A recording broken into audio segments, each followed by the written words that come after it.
Welcome back everyone. In today's session, I'm going to give you the line-by-line explanation of Macbeth Act 3 Scene 4. A very important scene, so try to understand it as thoroughly as possible for all your MCQs and other questions and answers. The banquet scene. A banquet prepared. What is the setting? The same hall in the palace. Who are the characters present? Macbeth, Lady Macbeth, Ross, Lennox, lords and attendants. Do check the pinned comment section as well for all important video links related to your syllabus. What is the dramatic significance of this scene? Dear students, take down the notes very quickly. The scene shows degeneration of Macbeth's mental powers, and this is the inevitable consequence of his murderous deeds. Therefore, point number 1. The scene reveals the psychological consequences of Macbeth's actions. Banquo's ghost indicates his guilt and fear. We have Macbeth's descent into madness. It becomes quite evident over here. And this is in contrast with his earlier ambition and strength. In the dagger scene, he quickly plucked up his courage. Remember the dagger scene, his hallucination? He had quickly plucked up his courage. But here, his mind is completely unhinged as he is awed by superstition and the grim spectre of Nemesis that is symbolized by the ghost of Banquo. Try to use these points as your critical comments. What is the meaning of the word nemesis? This is a new term. Quickly write down the meaning. It's there on the screen. Nemesis. And this nemesis is in the form of the appearance of Banquo's ghost. A punishment or defeat that somebody deserves and cannot be avoided. Very important. Number 2. Lady Macbeth plays her part admirably well, but this is the last flicker of a dying lamp. And towards the close of this very scene, she shows clear signs of mental exhaustion. We have Macbeth's mental disturbance and we will also see Lady Macbeth's mental exhaustion. We also see the instability of Macbeth's rule as he grows increasingly erratic. It raises suspicion and concern among his guests, which ultimately undermines his authority and power. Another important point is the growing distance between Macbeth and Lady Macbeth. While she attempts to maintain control and provides a sense of normalcy for the guests, Macbeth becomes more irrational and isolated. The scene hints at Macbeth's continued violence and desire for control. He resolves to consult the witches again, very important, and take further action to secure his position. And this determination to pursue his ambition, even in the face of fear and guilt, demonstrates the tragic nature of Macbeth's character, and it sets the stage for his eventual downfall. We also have the supernatural element over here. The ghost of Banquo is visible to Macbeth. There is the absence of Macduff from the banquet, and this makes Macbeth suspicious and he resolves to consult the witches. Here, however, our attention is mainly focused on the psychological side of the plot, particularly on Macbeth's nervous tension and the lord's growing suspicions of his innocence. Macbeth has now reached the highest point of all his greatness, only to be pursued and tortured by the nemesis of his own imagination. The scene begins almost simultaneously with the last. And we have Macbeth. You know your own degrees. Sit down at first and last the hearty welcome.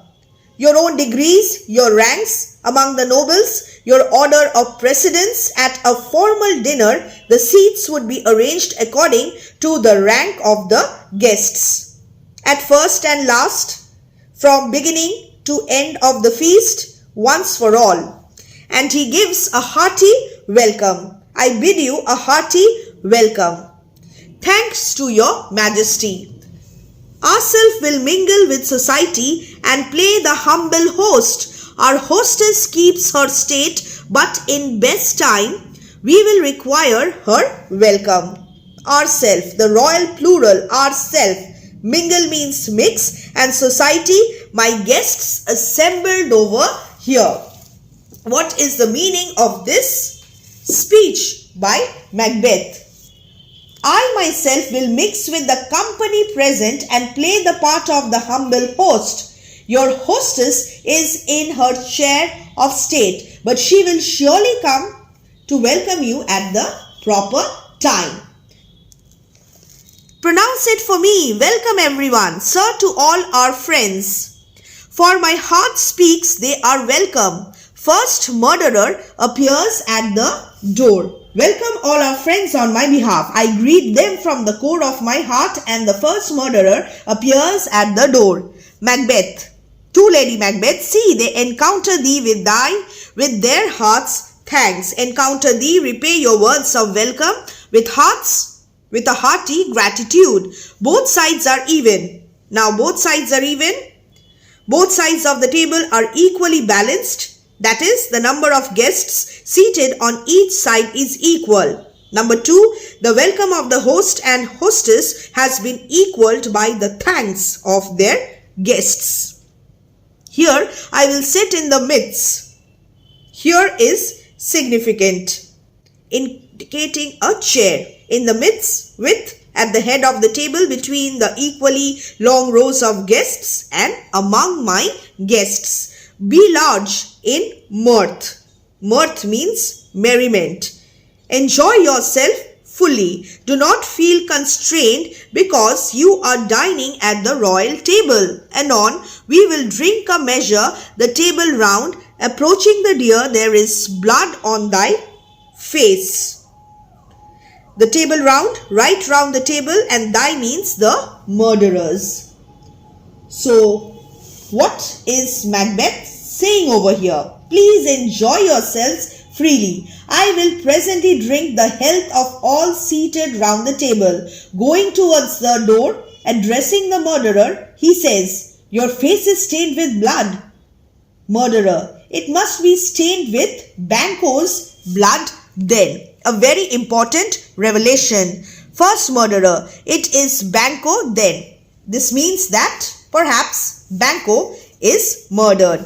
He has come here, the first murderer has come here to confirm the murder, whether they have been able to successfully execute Macbeth's plan. It is better thee without than he within. Is he dispatched? Is he dispatched? Have you been able to murder Banquo? My lord, his throat is cut. That I did for him. Thou art the best of the cutthroats, murderers. Yet he is good that did the like for fleance. If thou didst it, thou art the nonpareil. Did the like also cut the throat of fleance, the nonpareil, the paragon of murderers, peerless among the murderers. He is also asking about fleance, whether fleance has also been murdered or not. You are the best of the cutthroats, yet he is no less good who has cut the throat of fleance. If you have done it, you are just incomparable. Great, bravo. Most royal sir, fleance is escaped. Then comes my fit again, that revives my feelings of doubt and fear. I had else been perfect, whole as the marble, founded as the rock, as broad and general as the casting air. If fleance had been killed, it would have made me perfectly happy. I would have been as sound as the marble, as firm as the rock, as free to move and act as I wished like the air surrounding us. But now my life is hedged in by doubts and fears. Once again, I still live in constant fear, in perpetual fear, and I feel strangled and stifled to the murderers. But are you quite sure that Macbeth has been killed? As broad and general as is the casting air, but now I am cabined, cribbed, confined. Very, very important alliteration. Cabined, imprisoned as in a cabin or cell. Cribbed, shut up in a small cell. Here Macbeth is once again agitated because Fleance has escaped. My apprehensions remain what they were before. The likelihood of Banquo's issue becoming king remains. Banquo will still be the root and father of many kings, and fit means fit of fear. Macbeth has become subject to suspicion, the disease of tyrants. Very, very important. And bound in, chained and caged like a wild beast, or shackled and placed in a cell like a prisoner. To saucy doubts and fears. But Banquo safe, he is still unsure. My good lord, safe in ditch he bides. With 20 trenched gashes on his head, the least a death to nature. He is lying safely in a ditch with 20 gaping wounds on his head, the least of which could prove mortal. Next, Macbeth. Thanks for that. There the grown serpent lies, the worm that's fed hath nature that in time will venom breed. No teeth for the present. Grown serpent, my enemy Banquo, who had reached middle age, and therefore he is referred to as the grown serpent, the worm, serpent, that is Fleance, hath nature that in time will venom breed, has inherited a character that will, as the years pass, render him dangerous. Venom, poison. No teeth for the present, or fangs, those teeth of serpents which contain poison. Get thee gone, tomorrow we will hear ourselves again. Exit, murderer. Here, Macbeth, in an aside, says, the grown-up serpent lies there in the ditch, that is, Banquo is lying there in the ditch. The young serpent, that is Fleance, that has fled, does not have teeth as yet. He is not dangerous now because he is just a worm. He is so young, but he has the quality in him which will breed venom in future. And therefore, he asks the murderer to leave. My royal lord, you do not give the cheer. The feast is sold, that is not often vouched. While it is a making, it is given with welcome. To feed were best at home. My lord, you don't welcome your guests properly. If suitable welcome is not given to the guests, the feast is no better than a meal bought at an eating house. In that case, one might as well feed at home.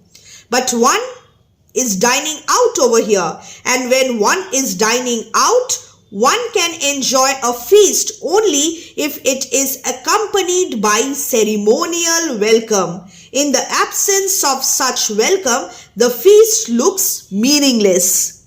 To feed were best at home. From thence the sauce to meat is ceremony. Meeting were bare without it. You must welcome your guests properly. Meeting means social gathering. Dining in company. Sweet remembrancer. Remembrancer, person who is engaged to remind another, addressed to his wife over here. Now good digestion wait on appetite and health on both. May you have good appetite and digestion. Lennox, may it please your highness sit. And then we have the appearance of the ghost of Banquo. Very important. The ghost of Banquo appears, enters and sits in Macbeth's place. Very, very important. The ghost enters and he goes and sits in Macbeth's place, the throne. Macbeth. Here had we now our country's honour roofed, were the graced person of our Banquo present. Dissimulation of Macbeth, hypocrisy of Macbeth. He is pretending over here. If Banquo had also been present here, we should now have had all the honourable people of our country present under this roof. Who may I rather challenge for unkindness than pity for mischance? The ghost of Banquo enters. I hope that I shall have to chide Banquo for his unkindness rather than pity him for any mishap because he is absent from the banquet. His absence, sir, lays blame upon his promise. Please it your highness to grace us with your royal company. He is to be blamed for his absence. Sir, he had promised to come, but he is not there over here and he must be blamed for it. May it please your majesty to give us the honour of your company as king at the table. The table's full. Here is a place reserved, sir. Where? Here, my good lord. What is it that moves your highness? The table's full. The ghost is occupying Macbeth's chair. Macbeth does not see the place reserved for him. He does not notice the ghost at this point of time. He merely sees all the chairs occupied. At first, Macbeth merely observes that the stool is occupied. He takes the seated corpse as a horrible practical joke. Which of you have done this? At last he knows and forgetting everything else, addresses the ghost directly. What is that moves you, agitates you? Lennox notices the horrified surprise on Macbeth's face. Very, very important. Banquet scene, appearance of Banquo's ghost. Which of you have done this? Is it some kind of a joke? Which of you have done this? He is trying to lay the blame of Banquo's murder on one of the guests or some of the guests. Here, Macbeth has used others to murder for him. And he feels that since he has not stained his own hands in Banquo's blood, nothing will happen to him. He will not be haunted by guilty thoughts. Just as what had happened in the case of Duncan. If the deed is done by other hands, he will not be plagued by guilty conscience, and therefore he tries to shift the blame on some other person. Lords, what, my good lord? They are unable to understand what is wrong. Thou canst not say I did it. Never shake thy gory locks at me. Gory means steeped in blood, locks, hair. Do not shake the gory hair at me. This is Banquo's ghost. Ross, gentlemen, rise, his highness is not well. His mental disturbance is now clearly visible to others. Lady Macbeth steps in. Sit, worthy friends, my lord is often thus. Here, Lady Macbeth says that Macbeth is subject to fits of absent-mindedness quite often, and hath been from his youth. Pray you, keep seat, be seated. The fit is momentary, it will soon pass away. Upon a thought, in a moment, as quick as thought, he will again be well, he will recover. If much you note him, if you pay much attention to him, you shall offend him. You are sure to vex the king and extend his passion, prolong his passion, prolong his suffering, his agony. So leave him alone, ignore him, feed and regard him not. Continue with your meal. Are you a man? And then she speaks to Macbeth. Are you a man? Lady Macbeth draws her husband aside and tries to instill courage into him. She has not seen the ghost, but she knows enough to suspect that Macbeth is once again the victim of his imagination. A, and a bold one that dare look on that which might appall the devil. So here, that, look on that, Macbeth points to the chair on which he sees the ghost, and appall means frighten. I am bolder than even the devil. I am perfectly all right. Lady Macbeth, oh proper stuff. Oh proper stuff, you are talking downright nonsense, mere rubbish. This is the very painting of your fear. You are merely imagining what you are afraid of. And here Macbeth and Lady Macbeth, they are talking in asides. Others cannot hear them. This is the air-drawn dagger which you said led you to Duncan. Reference to hallucination. In the case of Duncan also, you hallucinated the dagger. And now you are hallucinating something else. Oh, these flaws and starts, impostors to true fear. Flaws, outbursts of passion, and starts, sudden impulsive fits. They are impostors to true fear. What is the meaning of this? They are not the actual objects of fears, but only pretend to be so. Impostors, false pretenders. Would well become, be appropriate to. A woman's story at a winter's fire. An idle story told by an old woman. At a winter's fire, when seated round the fireside on an evening. Part of the long winter evenings would in those days be often devoted to storytelling. Authorized by her grandmam. Sanction given on the authority of grandam. Contemptuous for grandmother. Shame itself. Your behavior is the very impersonation of shame. Shame on you. Why do you make such faces, grimaces? Macbeth is distracted. His face is twisted with fear, and Lady Macbeth is really annoyed. When all's done, if all the facts are considered after all, why are you making such faces? You look but on a stool. See, you are fixed, you are looking, you are staring on what is a chair and nothing more. Lady Macbeth does her best to rally her husband to common sense. She has not seen the ghost, and she is trying her level best to calm down Macbeth so that everything is not revealed to the guests. There are people all around, and they may be suspicious of Macbeth and Lady Macbeth. Prithee, see there, behold, look, lo, how say you? As at Hamlet, the ghost makes some gesture before vanishing. How say you? What do you mean when you say that I am afraid by looking only at a chair? Why, what care I? Here, Macbeth tries to fight down his fear, to brace himself up according to his wife's exhortations. But he cannot do so as long as the ghost is visible to him. There is a struggle here in Macbeth's mind between superstition and the new strength which his wife's common sense gives him. If thou canst not speak too.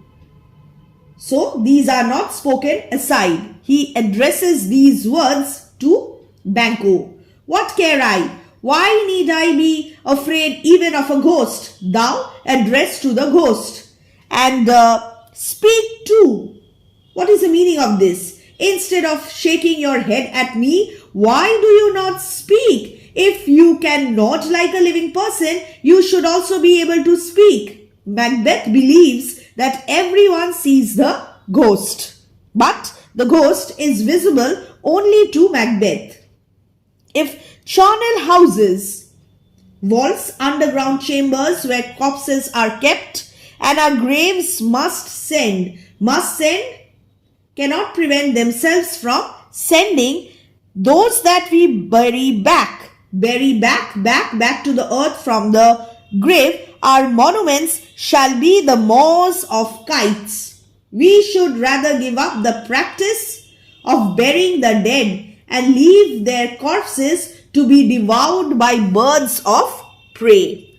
Ghost of Banquo vanishes. What? Quite unmanned in folly. Lady Macbeth resumes the aside. Quite means wholly, unmanned, robbed of manly courage, panic stricken. Whenever Lady Macbeth wishes to whip up her husband's failing courage, she appeals to his manliness. If I stand here, I see him, Banquo. Fie for shame, shame on you. Blood hath been shed ere now in the olden time, blood hath been shed ere now in the olden time, ere human statute purged the gentle wheel. And since too murders have been performed too terrible for the year, brutal murders, the times have been that when the brains were out, the man would die and there an end. So here Macbeth tells that blood has been shed even in the past before laws were made to restrain murder. Even after that, such murders as would sound too terrible to the human ear have been committed. Murders were committed in the past. Murders were committed even before laws against murder was passed or framed. There was a time when the brains were dashed out, the man died, and that was the end of the whole affair, finished. But now things have changed. But now they rise again with 20 mortal murders on their crowns and push us from our stools. This is more strange than such a murder is. So now things have changed. Dead men rise, though they had 20 mortal wounds on their heads, and push us out of our seats. This is more strange than murder itself. So having on their heads 20 deadly wounds, and mortal murders, deadly wounds, each of which would suffice to kill a man. Crowns means heads.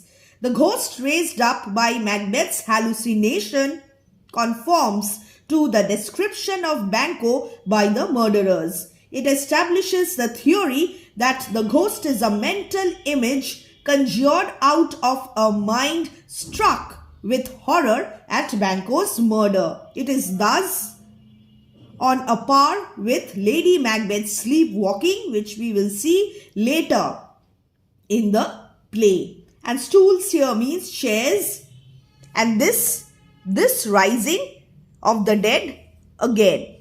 My worthy lord, your noble friends do lack you. So you are so absent-minded. They miss your presence in their midst. So this is the tactfulness of Lady Macbeth. At first, she chides him angrily, seeks to shame him into self-command, and a moment shows that he is too far gone to be reached by such motives. Instantly, she changes her tactics and she endeavors to recall him to his senses by assuming an ordinary tone of voice. Now, she says that your guests are waiting for you. Your noble friends do lack you. She changes her stance. After this, let's see what happens. Quickly, I do forget. Do not muse at me, my most worthy friends. I have a strange infirmity. I have a strange weakness, disease, a ready and plausible lie, which is nothing to those that know me. Those people who know me, they are familiar with such a thing. Come, love and health to all. Then I'll sit down, give me some wine, fill full, I drink to the general joy of the whole table, and to our dear friend Banquo again. Hypocrisy, whom we miss, a lie. Would he were here, to all, and him we thirst, and all to all. He raises a toast. I wish love and health. Full, fill and full, fill the wine glass to the brim. Macbeth's shaken nerves cry for wine. I drink to the happiness of all the guests seated at this table. I wish happiness to all of you. And what is the table? Person seated at the table. It is significant to note that the visitations of the ghost occur at precisely those moments when Macbeth would join the community of men. Here, Shakespeare emphasizes Macbeth's isolation. He is separated from others and from the world of ordered nature. I drink Banquo's health, and all to all, let everybody drink to everybody. Lords, our duties and the pledge. And again, re-enter Ghost of Banquo. What will happen? Now, let's see. Avaunt and quit my sight. Again he is excited. Avaunt, be gone, and quit, get out of my sight. Let the earth hide thee. Now, because you are dead and should lie buried underground, let the earth hide thee. Thy bones are marrowless, thy blood is cold, you are lifeless. Thou hast no speculation in those eyes. Your eyes seem to be hollow, expressionless, because he is now dead, which thou dost glare with. Marrowless, marrow is the fatty substance found within the cavities of bones. And speculation, intelligent or comprehending vision, the intelligence arising in the brain but seen in the eye, of which the eye is only the medium. The idea is your eyes are expressionless as those of blind man, and you are looking fixedly at me. So, begone. Think of this, good peers, but as a thing of custom, it is no other. Don't worry. Ignore him. Only it spoils the pleasure of the time. Lady Macbeth steps in again and again to take control of the situation. What man dare? I dare. I dare to do anything a man can do. Approach thou like the rugged Russian bear. You may approach me like a false Russian bear, a horned rhinoceros, or a Hyrcanian tiger, or in any other shape except the one which you have now assumed. Approach thou like the rugged Russian bear, the armed rhinoceros, or the Hyrcan tiger. Take any shape but that, and my firm nerves shall never tremble. I can face you without a tremor. You may reassume your human shape and challenge me to a sword fight in any lonely place, and if I show any fear, you may take me to be a doll. Shall never tremble or be alive again, and dare me to the desert with my sword. If trembling I inhabit, then protest me the baby of a girl, a doll. Hence horrible shadow, unreal mockery, hence. Very, very important. Away, you horrible apparition, you shadowy illusion, be gone. Macbeth realizes that it is only a hallucination. So, I am again in my normal condition. Macbeth realizes that it is only a hallucination. Ghost of Banquo vanishes. Why so being gone? I am a man again. I am again in my normal condition. Pray you, sit still. Do not get up from the table. It is only in the presence of the ghost that Macbeth is unmanned. You have displaced the mirth, broke the good meeting with most admired disorder. So you have removed, you have banished merriment. You have interrupted the banquet with most admired. Amazing, wonderful. She is being sarcastic over here. Wonderful disorder, lack of self-control. Here, there is an implied reference to the overthrow of order. Can such things be? Such things as the ghost that I just saw. And overcome us like a summer's cloud. Overcome, past noticed over, past unnoticed over, take by surprise. So Macbeth, thinking that the ghost has been visible to all, is surprised that no one has been moved by it. and overcome us like a summer's cloud without our special wonder.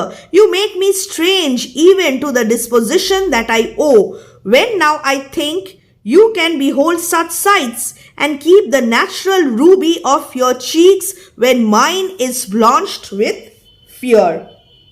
The impassive manner in which you treat the presence of a ghost in this hall makes me doubt whether I am really as brave as I consider myself to be. I am utterly staggered in my estimate of myself by your cool behavior in the presence of a ghost. Make me strange, make me feel a stranger. And what is the meaning of disposition, natural temperament or character? I am amazed at mine own nature. And sights, here, sights means the appearance of the ghost. When mine is blanched with fear, I am so agitated. The ruby of my cheeks is robbed of color. I am pale whenever I am witnessing the ghost, and you are so, you retain the natural ruby of your cheeks means you are unaffected, but I am pale and colorless. I am so stricken with fear. What sights, my lord? Ross's question shows that Macbeth has been addressing all present, not Lady Macbeth alone, and here Ross is suspicious. I pray you, speak not, he grows worse and worse. Question enrages him. At once, good night. Stand not upon the order of your going, but go at once. Lady Macbeth fears that Macbeth might betray himself, so she quickly dismisses the guests. Question enrages him, being questioned, so stand not upon the order of your going. Do not lose time or delay in keeping up court etiquette and retire according to the order of your rank. She dispenses with the long formalities of a ceremonial departure. She requests everyone to leave as soon as possible. Don't mind about the court manners. Good night and better health attend His Majesty. A kind good night to all. She still keeps up the pretense while Macbeth has lost his calm and composure. Exeunt all but Macbeth and Lady Macbeth. It will have blood. They say blood will have blood. Stones have been known to move and trees to speak. Augurs and understood relations have by maggot pies and chows and rooks brought forth the secrets man of blood. So, what is the meaning of this section? Macbeth is very agitated. He is taken aback. After Lady Macbeth dismisses the guests, Macbeth, he is left alone with Lady Macbeth and he cries out, "It will have blood." It cries for blood. People say that bloody deeds must have blood in return. Stones have been known to move and trees speak and thus revealed murders. Birds, rooks, maggot pies, crows are known to have revealed murders kept as a secret. Macbeth is filled with fear. He fears discovery. What is the night? What is the time? Almost at odds with morning, which is which? How sayest thou that Macduff denies his person at our great bidding? What do you think about Macduff, who has refused to present himself in spite of my specific orders? So long Macbeth was concerned about Banquo and Fleance, and Macduff's absence from the banquet makes him worried. Did you send to him, sir? I hear it by the way, but I will send. There's not a one of them but in his house. I keep a servant feed. I will tomorrow and betimes I will to the weird sisters. Very important. So here we have reference to Macbeth's absence and we also see that Macbeth decides to go to the weird sisters once again. More shall they speak. He wants to know more. For now I am bent to know by the worst means the worst. Very, very important. They must reveal more about the future. Now I am resolved to know the worst, even by using the worst means. For mine own good, all causes shall give away. Compared with my own good, all other considerations are secondary. I am in blood, steeped in so far that, should I wade no more, returning were as tedious as go over strange things I have in head. That will to hand. Very, very important. I am so far advanced in this bloody deed that it is now as difficult to retreat as to go ahead. A confession. He has now progressed far ahead in criminality. He has strangled his conscience. He cannot go back. He will have to move ahead. There are strange plans in his mind which demand immediate action. More plans in his mind. I feel I will have to carry them out before I can examine them, which must be acted or they may be scanned. You lack the senses of all nature's sleep, sleeplessness. And sleep is nature's medicine for all ills. Come, we will to sleep. My strange and self-abuse is the intimate fear that wants hard use. We are yet but young indeed. Let us go to sleep. My fears are due to my being a novice in crime.